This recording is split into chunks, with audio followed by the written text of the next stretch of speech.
അങ്ങനെ ആ വലിയ റിസ്ക് കണ്ടു കഴിഞ്ഞ് ഞാൻ വീട്ടിൽ വന്നിരിക്കുകയാണ്.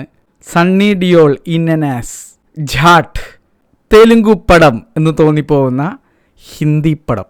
ഞാൻ അങ്ങനെ പറയാൻ കാരണം എന്ന് വെച്ച് കഴിഞ്ഞാലുണ്ടല്ലോ, പടം തുടങ്ങി 2 മിനിറ്റ് കഴിഞ്ഞപ്പോൾ എനിക്ക് മനസ്സിലായി ഇത് പ്രോ ലെവൽ പ്രോ മാക്സ് മലങ്കൾട്ടാണെന്നുള്ള.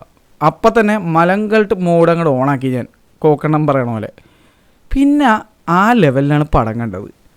ഏറ്റവും വലിയ രസം എന്ന് വെച്ച് കഴിഞ്ഞാൽ ഇത് ഓവർ ദ ടോപ്പ് തെലുങ്ക് പടത്തെ പോലും വെല്ലുന്ന രീതിയിലുള്ള ഒരു ബോളിവുഡ് തെലുങ്കിഷ് പടം എന്ന് വേണമെങ്കിൽ പറയുക. കാരണം ഇതിൽ അഭിനയിച്ചിരിക്കുന്നത് കൂടുതലും തമിഴ്, തെലുങ്ക്, കന്നഡ നടന്മാരും വളരെ കുറച്ച് ബോളിവുഡ് ആക്ടേഴ്സുമാണ്. ഇതിനകത്ത് രൺദീപ് ഹൂഡയും വിനീത് കുമാറും വില്ലന്മാരായിട്ടുണ്ട്, ബ്രദേഴ്സായിട്ട്. അവർ ബോളിവുഡിൽ നിന്നാണ്. ജാട്ടായിട്ട് ഓബ്വിയസ്ലി സണ്ണി ഡിയോൾ ഉണ്ട് ബോളിവുഡിൽ നിന്ന്. പിന്നെ സയ്യാമി ഖേറുണ്ട് ബോളിവുഡിൽ നിന്ന്. ബാക്കി ഭൂരിഭാഗം ആൾക്കാരും Tamil industry, Telugu industry, Kannada industry എന്നുള്ളവരാണ്. അതിൽ റെജീന കസാൻഡ്ര നിങ്ങൾക്ക് അറിയാമെന്ന് വിചാരിക്കുന്നു, തമിഴ് നടിയാണ്. ബാഹുബലിയിലെ അമ്മ രമ്യാകൃഷ്ണനും തമിഴ് തെലുങ്ക് ഇൻഡസ്ട്രിയിലേക്കാണ് കൂടുതൽ അഭിനയിക്കുന്നത്. മലയാളത്തിൽ അഭിനയിക്കാറുണ്ട്. അപ്പോൾ this is A collab between Bollywood and Tollywood എന്ന് നിങ്ങൾക്ക് വേണമെങ്കിൽ പറയാം. ടോളിവുഡിൽ നിന്ന് സാൻഡൽവുഡിൽ നിന്നോ എന്ത് വേണമെങ്കിൽ പറയാം നിങ്ങൾക്ക്. അങ്ങനത്തെ ഒരു സാധനം സിമ്പിളായിട്ട് പറയുകയാണെങ്കിൽ സണ്ണി ഡിയോളിന ഈ ഡയറക്ടർ നമ്മുടെ ഗോപിചന്ദ് എന്ന് പറഞ്ഞാൽ തെലുങ്ക് നടനാണ് ഇതിൻ്റെ ഡയറക്ടർ. അദ്ദേഹം തന്നെയാണ് വീരസിംഹ റെഡ്ഡി എന്ന് പറഞ്ഞിട്ടുള്ള ബാലയ്യയുടെ പടം ചെയ്തിരിക്കുന്നത്. ബല്ലയ്യ എന്ന് പറഞ്ഞ് ശീലിച്ചു പോയി, അതുകൊണ്ടാണ് ബാലയ്യയുടെ വെച്ചുള്ള പടം ചെയ്തത്. എനിക്ക് ആ സിനിമ ഇഷ്ടപ്പെട്ടിട്ടുണ്ടായിരുന്നില്ല. മറ്റേ ഒരു ഡയലോഗ് ഉണ്ട് അതിനകത്ത്, ഞാൻ ശവത്തോട് സംസാരിക്കാറില്ല എന്നൊക്കെ പറഞ്ഞത്. അത് കേൾക്കുമ്പോൾ തന്നെ എനിക്ക് ചിരി വരും. അതിൻ്റെ ഡബ്ബിങ് അമ്മാതിരി പ്രോ ലെവൽ അപരാധമായിട്ട് എനിക്ക് ഫീൽ ചെയ്തത്. ഇത് അതുക്ക് മേലെ പ്രോ മലങ്കൾട്ട് പ്രോ മാക്സ് ഡബ്ബിങ് അപരാധം, അതാണ് എനിക്ക് തോന്നിയത്. പിന്നെ ഇതിൽ കുറേ ടൈറ്റിൽസ് എനിക്ക് കൊടുക്കാൻ തോന്നി മനസ്സിൽ. കാരണം എന്ന് വെച്ച് കഴിഞ്ഞാൽ ഇതിനകത്ത് 2.5 കിലോ കാ ഹാത്ത് അപരാധം, പിന്നെ സോറി ബോൾ അപരാധം, അങ്ങനെ ഡബ്ബിങ് പ്രോമാക്സ് അപരാധം, ഇങ്ങനെ കുറേ ടൈറ്റിൽസ്, മൾട്ടിപ്പിൾ ടൈറ്റിൽസ് എനിക്ക് ഈ സിനിമയെ വിളിക്കാൻ പറ്റും. എനിക്ക് അങ്ങനെ തോന്നിപ്പോയ ഒരു സിനിമ. പക്ഷേ in the end it was very enjoyable in the theatre. കാരണം പടം തുടങ്ങി 2 മിനിറ്റ് കഴിഞ്ഞപ്പോൾ എനിക്ക് മനസ്സിലായി ദിസ് ഇസ് പ്രോ ലെവൽ മലങ്കൾട്ട് മാക്സ്. പിന്നെ ആ മൈൻഡിലാണ് ഞാൻ കണ്ടത്. പിന്നെ നമ്മൾ മലങ്കൾട്ടാണെന്ന് മനസ്സിലായാൽ പിന്നെ ഒന്നും നോക്കാനില്ല, ആ ലെവലിലിരുന്ന് അങ്ങോട്ട് എൻജോയ് ചെയ്യുക എന്നുള്ളതാണ്. അപ്പോൾ അങ്ങനെ ഒരു സിനിമ. ഇതിനകത്ത് പോയിൻറ്റ്സ് എടുത്ത് പറയണമെങ്കിൽ ഒരുപാടുണ്ട്. ഈ സിനിമ OTT വരുമ്പോൾ ആൾക്കാർ ഈ സിനിമ എടുത്ത് മിക്കവാറും ഒടുക്കും. എസ്പെഷ്യലി റീലോഡ് റോസ്റ്റും ഫിലിമീഷയ്ക്കൊക്കെ കൊണ്ടാടും ഈ സിനിമ. അതിനുള്ള സാധനമുണ്ട് ഇതിനകത്ത്. ആ സോറി ബോൾ എന്നുള്ളത് എനിക്ക് തോന്നുന്നത് ഒരു 50 തവണെങ്കിലും പറഞ്ഞിട്ടുണ്ടാവും. ജാട്ട് എന്നുള്ള വേർഡ് എനിക്ക് തോന്നുന്നു 100 തവണെങ്കിലും പറഞ്ഞിട്ടുണ്ടാവും. അങ്ങനത്തെ ഒരു അവസ്ഥയാണ്. അത് വെച്ച് മാത്രം റോസ്റ്റ് ചെയ്യാനുള്ളതുണ്ട്, മനസ്സിലായ? ഇതിൻ്റെ സിനിമ കണ്ടുകഴിഞ്ഞിട്ട് ഞാൻ എഴുതിയ ലിസ്റ്റ് നോക്കി ഇത്ര അധികം എനിക്ക് പറയാനുണ്ട്. ഞാൻ ഫസ്റ്റ് തന്നെ എഴുതി വെച്ചേക്കണത് സണ്ണി ഡിയോൾ ഇൻ തെലുങ്കു മൂവി എന്നാണ്. പക്ഷെ ഇത് കാണുമ്പോൾ എന്താ ഫീൽ ചെയ്യണമെന്ന് ഞാൻ പറഞ്ഞിട്ടെ. അത് സണ്ണി ഡിയോളിനെ രാമോജി ഫിലിം സിറ്റിയിലേക്ക് വിളിച്ചു വരുത്തി, ആന്ധ്രാപ്രദേശിലേക്ക് വിളിച്ചു വരുത്തിയിട്ട് ഒരു ഹിന്ദി മൂവി തെലുങ്ക് ഇൻഡസ്ട്രിയിലുള്ളവരെല്ലാവരും കൂടി ചെയ്യുന്നു. എന്നിട്ട് അത് തീരെ ഡബ്ബിങ് അറിയാത്ത, മറ്റേ ജുറാസിക് പാർക്ക് തമിഴിലേക്ക് ഡബ് ചെയ്ത് മലയാളത്തിൽ ഡബ് ചെയ്യാൻ, മറ്റേ ഭീകരം പല്ലി ഓടി വരുന്നു എന്നൊക്കെ പറയുന്ന പോലത്തെ ഡബ്ബിങ് ലെവല് ആൾക്കാരെ കൊണ്ട് ഡബ് ചെയ്യിപ്പിച്ചേക്കാൻ ഉണ്ടാവും, അതും ഹിന്ദിയിലേക്ക്. ആ ലെവൽ എനിക്ക് തോന്നുന്നില്ല യൂട്യൂബിൽ പോലും ഇത്രയും ബാഡ് ഡബ്ബിങ് ഉള്ള ഒരു Telugu converted into Hindi movie ഉണ്ടാവും. അമ്മാതിരി കോമഡി ലെവൽ ഡബ്ബിങ്ങാണ് ഇതിനകത്ത് ചെയ്ത് വെച്ചിരിക്കുന്നത് എനിക്ക് ഫീൽ ആയിട്ടാ. എൻ്റെ മാത്രം അതായിരിക്കും. പിന്നെ ഇതിനകത്തൊരു മത്സരമുണ്ട്. ഇതിൻ്റെ സെറ്റിൽ ഇവരൊരു മത്സരം വെച്ചിട്ടുണ്ടായിരുന്നതുകൊണ്ട് ആരാണ് ഈ സിനിമയിൽ ഏറ്റവും കൂടുതൽ ഓവർ ആക്ട് ചെയ്യണമെന്ന്. പക്ഷേ ആ മത്സരത്തിൽ പങ്കെടുക്കാത്ത ഒരാളുണ്ട്, സണ്ണി ഡിയോൾ. കാരണം എന്നെക്കൊണ്ട് പറ്റൂല, ഞാൻ അതിന് തയ്യാറല്ല. എനിക്കൊരു ഗ്രാഫുണ്ട്, ഞാൻ അത് വിട്ട് കളിക്കൂല. ഞാൻ ആ കളി കളിക്കാനില്ല, നിങ്ങൾ ഓവർ ആക്ട് ചെയ്തോ എന്നുള്ള മൈൻഡ്. കാരണം പുള്ളിയെ കൊണ്ട് ഓവർ ആക്ട് ചെയ്യാൻ പോലും പറ്റൂല, ആക്ട് ചെയ്യാൻ പോലും മര്യാദക്ക് പറ്റണില്ല, അതാണ് അവസ്ഥ. പിന്നെ സെറ്റൊക്കെ കണ്ട് കഴിഞ്ഞാൽ തന്നെ മനസ്സിലാവും, ഇത് നമ്മുടെ തെലുങ്ക് സെറ്റ്, ഇത് നമ്മുടെ രാമോജി ഫിലിം സിറ്റി, അല്ലെങ്കിൽ ഇത് ഇങ്ങനെ തോന്നും. നമ്മുടെ ദിലീപിൻ്റെ ഒരു പടം ഉണ്ടല്ലോ, വീടിനകത്തേക്ക് കാലെടുത്ത് വെച്ച് കഴിഞ്ഞാൽ പുറത്തേക്ക് പോകാൻ പറ്റില്ല, പുറത്തേക്ക് പോകണമെങ്കിൽ കൊന്നുകളയും എന്നുള്ള ഒരു പടമില്ല. രാജമൗലിയാണ് അതിൻ്റെ ഒറിജിനൽ ഡയറക്റ്റ് ചെയ്തേക്കണത് വിത്ത് സുനിൽ. അതിൻ്റെ ഒരു മര്യാദ രമണ എന്നായിരുന്നു ഒറിജിനൽ പടത്തിൻ്റെ പേര്, മര്യാദ രാമൻ മലയാളത്തിൽ. അതേ വീട് ഇത് ഈ തെലുങ്ക് മൂവി തന്നെ അവർക്ക് തന്നെ മടുത്തിരിക്കുന്ന വീടാണ്. ആ വീടാണ് ഇതിനകത്ത് ബോളിവുഡിലേക്ക് കൊണ്ടുവന്നിരിക്കുന്നത്. അപ്പോൾ ഈ സിനിമയിലൂടെ ഇൻട്രൊഡ്യൂസ് ചെയ്തിരിക്കുന്നത് തെലുങ്ക് നാട്ടിലുള്ള സെറ്റുകളും കൂടിയാണ്. ഇത് നമ്മൾ സ്ഥിരം സൗത്ത് ഇന്ത്യയിലുള്ള നമ്മൾ തെലുങ്കും കന്നഡ മൂവീസിലും ഏറ്റവും കൂടുതൽ കണ്ടേക്കുന്ന സെറ്റൊക്കെയാണ് ഇതിനകത്ത് കാണിക്കുന്നത്. അപ്പോൾ തെലുങ്കു സെറ്റിൻ്റെയും കൂടെ ഒരു എൻട്രി ഇൻ ടു ബോളിവുഡ് ആയിരുന്നു. പിന്നെ ഇതിനകത്ത് ഒരു സാധനമൊക്കെ ഉണ്ട്, അതായത് പോലീസ് എന്ന് പറഞ്ഞാൽ ഞാൻ ഇങ്ങനത്തെ ഒരു ക്യാരക്ടേഴ്സ്, അതായത് ഇത്രയും മൊണ്ണേഷായിട്ടുള്ള പോലീസ് ക്യാരക്ടേഴ്സ് ഞാനൊരു പടത്തിൽ അങ്ങനെ കാര്യമായിട്ട് കണ്ടിട്ടുണ്ടാവില്ല. അതും സ്ത്രീകൾ വേറെ ലെവൽ പോലീസ് ക്യാരക്ടേഴ്സ്, ആണുങ്ങൾ പോലീസിലുള്ളവരെല്ലാവരും വേറെ മണഗുണാപ്പീസ്. ആ ലെവലിലാണ് ഇതിനകത്ത് ഉള്ള ക്യാരക്ടേഴ്സിനെ കാണിച്ചു വെച്ചേക്കണം, പോലീസിനെ കാണിച്ചു വെച്ചേക്കണം. പോലീസുകാർക്ക് തന്നെ അപമാനമാകുന്ന രീതിയിലാണ് ഇതിനകത്ത് പോലീസുകാരെ പോർട്രേ ചെയ്ത് വെച്ചേക്കണത്. കുറച്ചും കൂടി ഒരു മര്യാദ കാണിക്കാമായിരുന്നു. നമ്മുടെ ഇന്ത്യൻ പോലീസ് ഇത്രയും അധപതിച്ചിട്ടില്ല എന്ന് എനിക്ക് തോന്നിപ്പോയി. ഇത്രയും ശോകമായിട്ടൊന്നും കാണിക്കേണ്ട ആവശ്യം ഉണ്ടായിരുന്നില്ല എന്ന് എനിക്ക് ഫീലായി. അതും ഇതിനകത്ത് മറ്റേ ഒരു വോക്കിസം കാണിക്കാൻ അല്ലെങ്കിൽ ഫീമെയിൽ എംപവർമെൻറ്റ് കാണിക്കാൻ വേണ്ടി കുറച്ച് കിണ്ണം കാച്ചി സീൻസ് ഉണ്ട്, ചിരിച്ച് മരിക്കും അത് കണ്ടു കഴിഞ്ഞാൽ. അതിനകത്ത് സയ്യാമിക്കാരുടെ അഭിനയം കണ്ടാണ്ടല്ല തൊഴുതു പോകും, നമ്മൾ നമിക്കും. അമ്മാതിരി ഓവർ ആക്ടിങ് ആയിട്ടുണ്ട്, അതെൻ്റെ അഭിപ്രായമാണ്. പിന്നെ ഇതിനകത്തൊരു സീനുണ്ട്, ഈ സിനിമയിൽ ഒരു സീൻ ഞാൻ പറഞ്ഞു കേട്ടാ.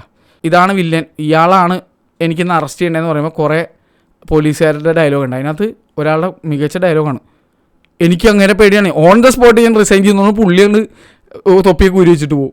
മുട്ട സാധനം, ഈ ലെവൽ ഐറ്റമാണ് ഇതിനകത്ത്. ഈ ലെവൽ ഐറ്റമൊക്കെയാണ് നിങ്ങൾക്ക് ഈ സിനിമ കാണാൻ പറ്റുന്നത്. അതുപോലെ ഡായ് കിലോ കാ ഹാത്ത് എത്രയാണോ പറഞ്ഞതെന്ന് എനിക്ക് തന്നെ അറിയില്ല, അങ്ങനത്തെ അവസ്ഥ. പക്ഷെ അത് ഭയങ്കര എൻജോയബിൾ ആയിരുന്നു. അത് ക്ലാസിക് സണ്ണി ഡിയോളാണ്. ആ ഡായ് കിലോ കാ ഹാത്ത് ഡയലോഗ് അടിപൊളിയായിരുന്നു.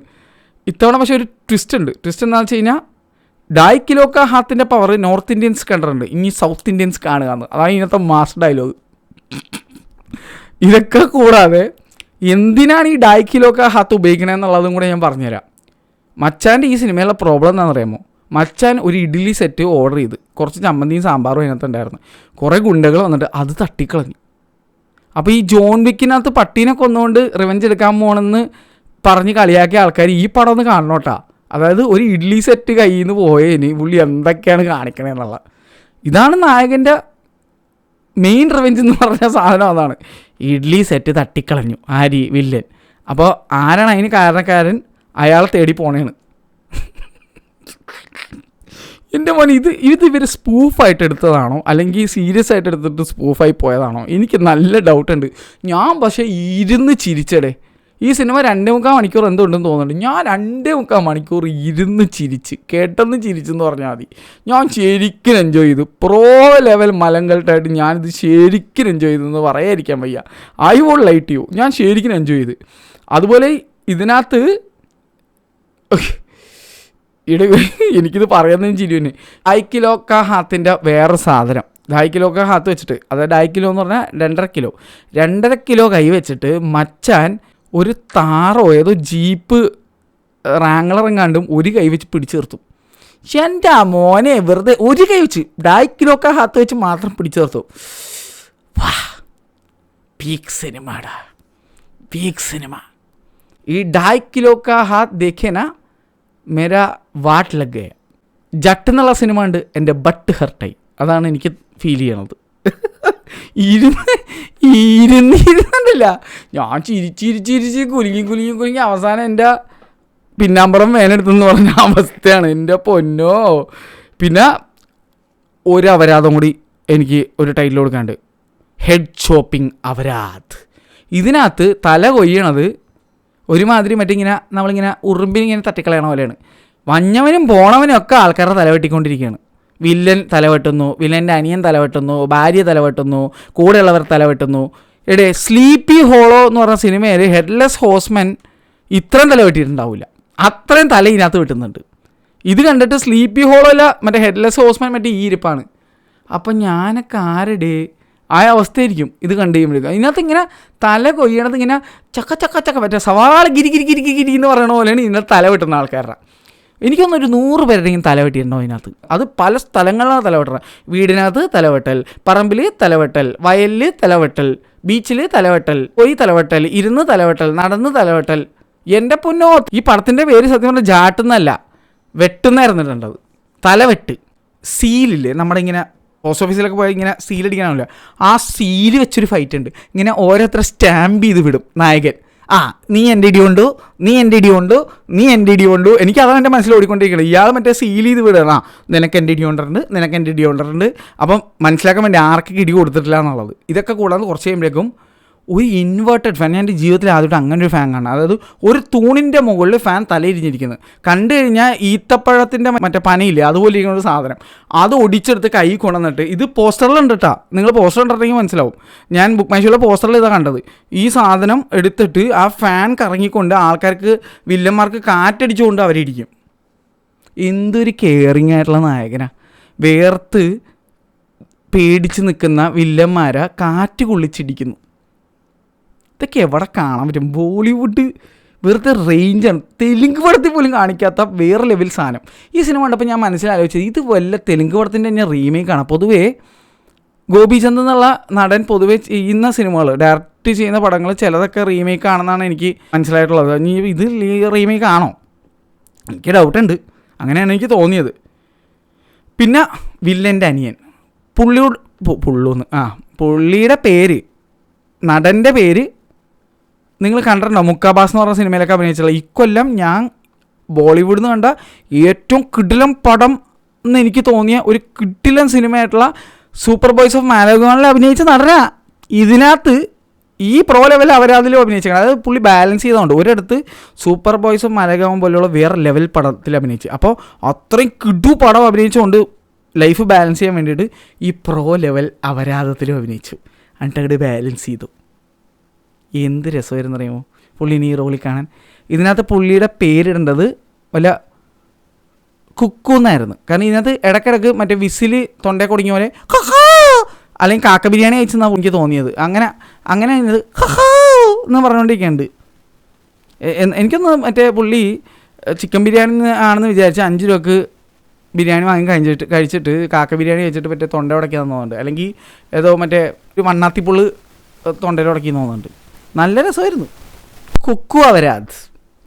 പിന്നെ ഈ സിനിമയുടെ മറ്റൊരു പ്രത്യേകത, പൊതുവേ തമിഴ് സിനിമയിലും മലയാള സിനിമയിലും സൗത്ത് ഇന്ത്യൻ സിനിമയിൽ ഹിന്ദി പറഞ്ഞ് അവരെ നാണം കെടുത്താറുണ്ട്. ഇതിൽ അതിൻ്റെ റിവെഞ്ചായിരുന്നു തോന്നുന്നുണ്ട്.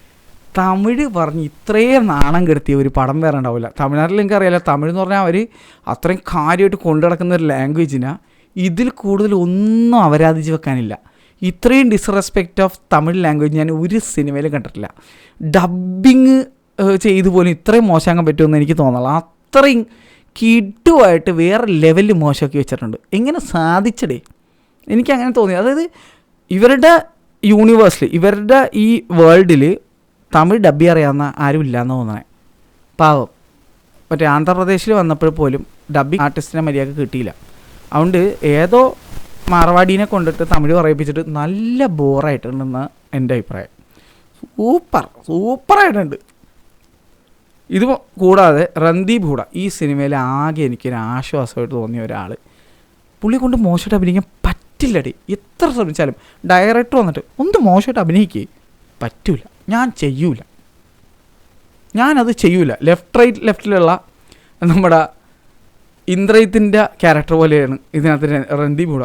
ഞാൻ മോശമായിട്ട് അഭിനയിക്കില്ല, എനിക്ക് പറ്റൂല, നീ പോടാ, ഞാൻ ഇങ്ങനെ അഭിനയിക്കുള്ളൂ, എന്നെക്കൊണ്ട് ഇതേ പറ്റുള്ളൂ, ഞാൻ നല്ല രീതിയിൽ മാത്രം അഭിനയിക്കുന്നതെന്ന് പറഞ്ഞാണ് എന്നുള്ള ഒരു സംഭവത്തിലാണ് പുള്ളി ചെയ്തിരിക്കുന്നത്. പുള്ളിയാണ് ഈ സിനിമയിലെ ഏക സേവിങ് ഗ്രേസ്. മറ്റേ കുപ്പത്തൊട്ടിയിലെ മാണിക്യം എന്ന് പറഞ്ഞ രൺദീപ് ഹൂഡയാണ് ഈ സിനിമയിലെ. പുള്ളി കിഡിലായിട്ട് ചെയ്തു വെച്ചിട്ടുണ്ട്, അടിപൊളിയായിട്ട് ചെയ്തു വെച്ചിട്ടുണ്ട്. ഈവൻ പുള്ളി കറുത്ത മുണ്ടൊക്കെ കുത്തിയിട്ട് പുള്ളി പോയിട്ട് ഗണ്ണൊക്കെ എടുത്തുകൊണ്ട് വന്നിട്ട് നിൽക്കണ സീനുണ്ട്. നൈസ് സാധനമായിരുന്നു. ഞാനാദ്യം വിചാരിച്ചത് മുണ്ടൊക്കെ കുത്തി പോകണപ്പോഴും രുദ്രാക്ഷമൊക്കെ ഉണ്ടായിരുന്നു തോന്നുന്നുണ്ട്. ശബരിമലയൊക്കെ പോകണമെന്ന് ഞാൻ വിചാരിച്ചത്. മാലയിട്ട സ്വാമിയായിട്ട് എനിക്ക് തോന്നിയത്. കുറച്ച് കഴിഞ്ഞപ്പോഴാണ് ഗണ്ണായിട്ട് വന്നത്. എല്ലാ സിനിമയിലും പോലെ ഫ്രഷ് ആയിട്ടുള്ള ഒരു സാധനം ഞാൻ കണ്ടു. വളരെ ഫ്രഷ് എന്ന് എനിക്ക് തോന്നിയ കാര്യം. എല്ലാം കഴിഞ്ഞിട്ട് വരുന്ന പോലീസുകാർ എന്ത് ഫ്രഷ് എന്ന് പറയാമോ, സൂപ്പർ ഫ്രഷ്.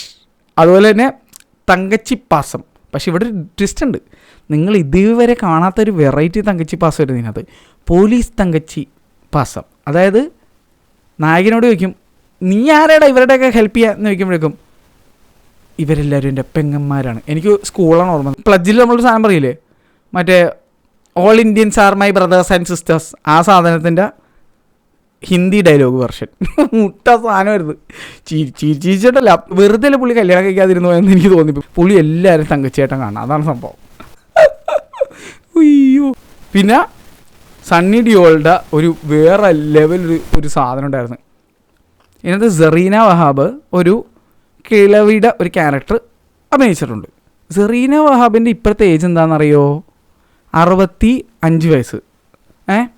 സണ്ണി ഡിയോളുടെ ഏജ് എന്താണെന്നറിയാമോ? 67 വയസ്സ്. എന്നിട്ട് സണ്ണി ഡിയോള് സെറീന വഹാബിൻ്റെ ക്യാരക്ടറിനാണ്, സണ്ണി ഡിയോളുടെ ക്യാരക്ടർ ജാട്ട് എന്നുള്ള ക്യാരക്ടർ സെറീന വഹാബിൻ്റെ ക്യാരക്ടറിനെ അമ്മ എന്ന് വിളിക്കണം. എൻ്റെ പൊന്നോ, അത് കാണുമായിരുന്നല്ലേ. Zarina Wahab deserves more day. പുള്ളിക്കാരി മലയാളത്തിലൊക്കെ വന്നിട്ട് അഭിനയിച്ചിട്ട് പോയപ്പോൾ എങ്ങനെയാണ് പുള്ളിക്കാരിയെ പോർട്രേ ചെയ്തിരിക്കുന്നത്, എങ്ങനെയാണ് അവർക്ക് കൊടുത്ത ബഹുമാനം, എന്തായിരുന്നു അവർക്ക് കൊടുത്ത ബഹുമാനം. എൻ്റെ പൊന്നോ, ഷീ ഡിസേർവ്സ് മോർ.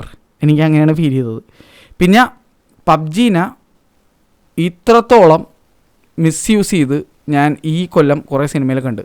അതിൽ ഇതിനകത്ത് ഡിസ്റെസ്പെക്റ്റ് ടു ദ പീക്ക് എന്നുള്ള ലെവലിൽ സാധനമുണ്ട്. ഒരു പോലീസ് എസ് ഐ ആണെന്നുണ്ട്, പുള്ളി കാലൊക്കെ കയറ്റി വെച്ചിരുന്ന് പോലീസ് സ്റ്റേഷനകത്തിരുന്ന് പബ്ജി കളിച്ചുകൊണ്ടിരിക്കുകയാണ്.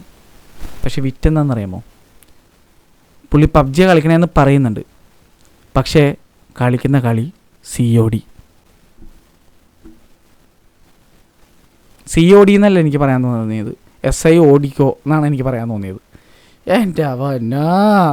പിന്നെ അതേ പോലീസ് സ്റ്റേഷനിൽ ഞാൻ ഇങ്ങനെ വെകിളി പിടിച്ച വെകിടന്മാരെ വേറെ ഞാൻ കണ്ടിട്ടുണ്ടാവില്ല പോലീസിൽ. അതായത് റിയൽ ലൈഫിലൊന്നും ഇങ്ങനെ പോലീസുകാരുണ്ടാവുമെന്ന് ഞാൻ വിശ്വസിക്കുന്നേ ഇല്ല. അതേ ഞാൻ പറയാം, പോലീസുകാർക്ക് അപമാനമാണ് ഇതിനകത്തുള്ള ക്യാരക്ടേഴ്സെന്ന്.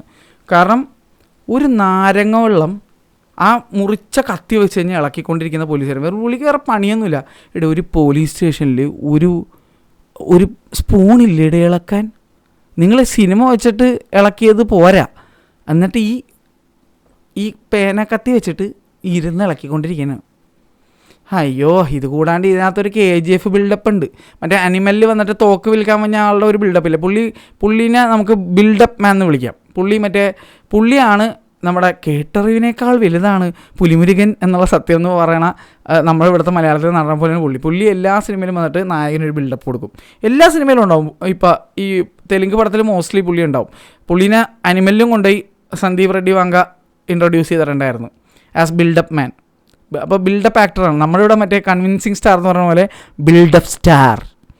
നൈസ് സാധനമായിരുന്നു, സൂപ്പർ, എൻജോയ് ചെയ്തോ, അടിപൊളിയാണ്. ബുൾഡോസർ എന്നൊക്കെ പറഞ്ഞിട്ട് പുള്ളിയുടെ ഡയലോഗ് ഉണ്ട്. അതുകൊണ്ട് പുള്ളി ഞാൻ പറയാനുള്ളത് എന്താണെന്നുള്ളത്. പിന്നെ ഈ സിനിമയുടെ ഏറ്റവും വലിയ പ്രത്യേകത, നിങ്ങളിതൊരു മനങ്ങളിട്ടാണെന്ന് നിങ്ങളുടെ മനസ്സിൽ ഉറപ്പിച്ചു കഴിഞ്ഞാൽ there is no coming back from it. നിങ്ങൾക്ക് എൻജോയ് ചെയ്ത് 2.5 മണിക്കൂർ നിങ്ങൾക്ക് കമൻ്റ് അടിച്ച് കൂട്ടുകാരുടെ കൂടെ ഇങ്ങനെ എൻജോയ് ചെയ്ത് കാണാൻ പറ്റുന്ന ഒരു അടിപൊളി ഫെസ്റ്റീവ് വെക്കേഷൻ പടം. അതാണ് ഈ പടം. ഞാൻ അങ്ങനെ കണ്ട് എൻജോയ് ചെയ്തിട്ട് പോണത്. എന്തായാലും ഞാൻ കണ്ട 2 പടങ്ങളും, ഒന്ന് ഫാൻ സർവീസ് പടമായിട്ടുള്ള GBU, ഗോഡ് ബ്ലെസ് യു മമ്മേ, ആ സാധനം, നമ്മുടെ ഗുഡ് ബാഡ് അഗ്ലിയും ഇതും ഒരേ തട്ടിൽ വെക്കാൻ പറ്റുന്ന 2 എൻജോയബിൾ അപരാധങ്ങളായിരുന്നു. മറ്റേത് കുറച്ചുകൂടി ക്വാളിറ്റിയുള്ള അപരാധം, ഇത് വേറൊരു അപരാധം. പക്ഷേ രണ്ടും എൻജോയ് ചെയ്യാൻ പറ്റും. അതാണ് ഇതിൻ്റെ പ്രത്യേകത.